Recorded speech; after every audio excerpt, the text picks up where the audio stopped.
ಇವತ್ ನಾಷ್ಟಾಗ ಸ್ಪೆಷಲ್ ನನ್ ಫೇವ್ರೇಟ್ ಪಡ್ ಐತಿ. ನಿಮ್ ಕಡೆ ಇದಕ್ ಏನಂತಾರಂತ ಕಾಮೆಂಟ್ ಮಾಡ್ರಿ. ಒಂದಿನ ಬಿಸಿಲ ಒಂದಿನ ಮಳಿ, ಈ ಕ್ಲೈಮೇಟ್ ಏನ್ ಹೇಳಕ್ ಟ್ರೈ ಮಾಡತೈತಂತ ತಿಳಿವಾತ. ಇದ್ ಹಿಂಗ ಆಗತೈತಂತ ಮನಿ ಕೆಲ್ಸ ಅಂತ್ರು ಬಿಡಾಕ್ ಆಗಂಗಿಲ್ಲ. ಅದಕ್ಕ ನಾನ ನೆಲ ವರ್ಷಕೊಳಕತ್ನಿ. ವರ್ಷಕೊಂತ ನನ್ ಕಣ್ ಬೀಳತೈತಿ ಈ ಡೋರ್ ಲ್ಯಾಚ್ ಮ್ಯಾಗ. ಇದ್ ಕೆಳಗ ಮ್ಯಾಗ ಆಗೋದ್ ನೋಡಿ ನನಗಂತ್ರು ಏನ್ ಮಾಡೋದ ಗೊತ್ತಾಗವಲ್ತ. ಮೊದ್ಲ ನಾನ ಅಷ್ಟಕ್ಕಿಷ್ಟಕ್ ಹೆದರ್ತೇನಿ, ಅದ್ರೊಳಗ್ ಇದೊಂದ. ಈ ಬಾಕ್ಸ್ ಗಳದ ಏನೋ ಜುಗಾಡ್ ಮಾಡೋದ ವಿಚಾರ ಮಾಡತೇನಿ. ಆಮೇಲೆ ಮಧ್ಯಾಹ್ನ ಊಟದ ಜೊತೆ ಏನಾರ ತಿನ್ನಾಕ್ ಮಾಡಂತಂದ್ರ ಅದಕ್ಕ ನಾನ ಝಟ್ ಪಟ್ ಫ್ರೆಂಚ್ ಫ್ರೈಸ್ ಮಾಡಿಬಿಟ್ನಿ. ಅದಾದ್ಮೇಲೆ ಇವ್ನಿಂಗ ಟ್ಯೂಷನ್ ತಗೊಳಕ್ ಕುಂತ್ನಿ. ಇವ್ರ ಎಲ್ಲಾರ ಜೋಡೆ ಟೈಮ್ ಎಷ್ಟ್ ಫಾಸ್ಟ್ ಹೋಗ್ತದಂತ ಗೊತ್ತಾಗಂಗಿಲ್ಲ. ಬೆಳಗ್ಗೆ ಮಾಡಿದ್ದ ಪಡ್ ಉಳ್ದಿದ್ದು ಇತರದ್ ಏನಾರೇ ಮಾಡ್ಬೇಕಲ್ಲ.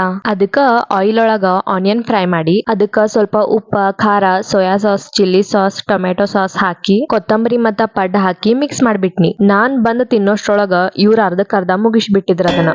ಏನ್ ಮಸ್ತ್ ಆಗೇತಿ, ನೀವು ಒಂದ್ಸಲ ಟ್ರೈ ಮಾಡ್ರಿ. ಈಗ ಏನಾರೇ ಮಾಡ್ಕೊಂಡ್ ತಿಂದೇವಂದ್ರೆ ಇದೆಲ್ಲಾ ಇರೋದನ, ಏನ್ ಮಾಡಾಕ್ ಬರಂಗಿಲ್ಲ. ಆಮೇಲೆ ಇವ್ರು ಫ್ರೀ ಇದ್ರ ನಾನು ಬಾಳ ದಿನ ಆತ ಆಯಿಲ್ ಹಚ್ಕೊಂಡಿದ್ದಿರ್ಲಿಲ್ಲ. ನಾನ್ ಮಸ್ತ್ ಚಂಪಿ ಮಾಡ್ಕೋತೇನಿ. ನಾವು ನೆಕ್ಸ್ಟ್ ವ್ಲಾಗ್ ನಾಗ ಮೀಟ್ ಆಗೋಣ. ಬಾಯ್.